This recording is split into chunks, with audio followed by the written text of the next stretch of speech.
Clash Royale has been around for more than 7 years now, and there have been many good changes to the game and many bad. To start off, let's go all the way back to the beginning to March 2016. When the game first released, there were only 42 cards in the game, and those cards consisted of just commons, rares, and epics.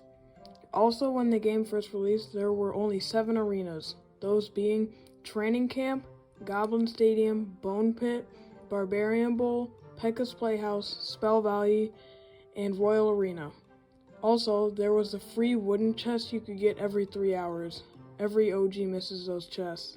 1 month later, there was our first big update, which introduced many new cards, and it introduced a new card rarity, Legendary.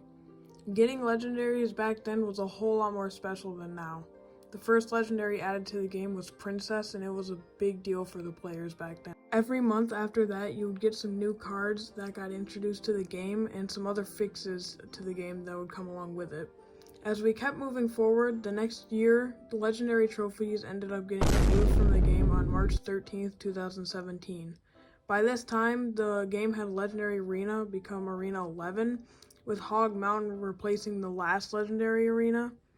Also, at this time, the heal spell was introduced to the game, which I will talk about more later. We would continue getting more and more cards each month, but the amount of new cards definitely decreased over time. Let's fast forward to July of 2019, where the next major update hit. In this update, the new feature called Pass Royale came along, which was Clash Royale's first major spike of pay to win in the game.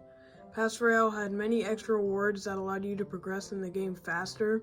The other big thing that happened at this time was the heal spell got removed from the game. It was the only card to ever be removed from the game, and it was a very controversial decision by the developers at the time. Anyways, after this update, we got even fewer new cards, and the next big update comes in November of 2022, where we get a whole new system called Path of Legends. Path of Legends was a new system where you could gain steps and get different rewards as you win more. One thing about Path of Legends I would change would be to cap every new arena at level 11 to make it more fair, but that's just my opinion. And the second big change is how they added daily tasks back to Clash Royale in a whole new way. This reminded people of the old free wooden chest, but it still wasn't quite the same. If you guys enjoy this content and enjoy Clash Royale, consider subscribing and leaving a like on this video to show your support. Now let's go back to the Clash Royale history. The next big change that happened a few months after that was how Clash Royale ruined Pass Royale by making Pass Royale 2.0. There could have been so much better stuff done with the Pass Royale update, but removing the best parts about it, like the Book of Cards, was not an amazing adjustment. The other big thing that changed at this time was how they added the season shop, where you could get rewards with season tokens, but this was also a big benefit for pay-to-win players. Another few months after, we got one really good update accompanied by a bad one. The good part was how they added this new concept called card evolutions, where it would give some common cards a special ability in the game. The evolutions are really broken, and mainly only people who would pay money would get them all. The overall worst part about this update, though, was level 15 and elite wildcards. In order to upgrade one card to level 15, you needed 50,000 elite wildcards.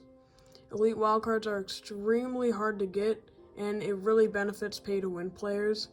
And if you want to get into more details about that, then go check out B-Rad's channel or Boss CR's channel. After the original 4 evolutions that we got, we continued getting 1 new evolution each month and 0 new cards, which is a little upsetting for most Clash Royale players who like getting new cards and seeing how they work. And overall, I think the beginning days of Clash Royale definitely were better than the ways that they are now.